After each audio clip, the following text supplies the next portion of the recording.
Hello বন্ধুরা, কেমন আছো সবাই? এই মুভিতে আমরা এমন দুটি বাচ্চাকে দেখব যারা ছোটবেলায় একটি দ্বীপে আটকে পড়ে। সেখানেই তাদের অনেক বছর কেটে যায়। ধীরে ধীরে তারা যখন বড় হতে থাকে তাদের শরীরে পরিবর্তন আসতে শুরু করে, কিন্তু সমাজের বাইরে থাকার কারণে তারা তাদের এই পরিবর্তন সম্পর্কে কিছুই বুঝতে পারে না। এই পরিবর্তন সম্পর্কে বোঝার চেষ্টা করতে গিয়ে ধীরে ধীরে তারা একে অপরের অনেক কাছাকাছি চলে আসে, কিন্তু তারা এ ব্যাপারেও কোনো কিছু জানতো না তারা দুজন এখন কি করবে আর তারা কিভাবে এই দ্বীপে ফেসে গিয়েছিল। এসব কিছু জানতে ভিডিও শেষ পর্যন্ত দেখতে থাকুন।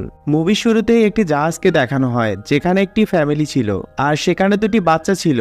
ছেলেটির নাম রিচার্ড ও মেয়েটির নাম এমলিন। তারা একে অপরের কাজিন, আর এখানে রিচার্ডের সঙ্গে ওর বাবাও রয়েছে। আর তাদের সঙ্গে থাকা এই লোকটির নাম প্যাডি। সে সবার জন্য খাবার বানাতো। হঠাৎই সে জাহাজের মধ্যে আগুন লেগে যায়। কালো ধোঁয়ার কারণে চারপাশ অন্ধকার হয়ে যাচ্ছিল।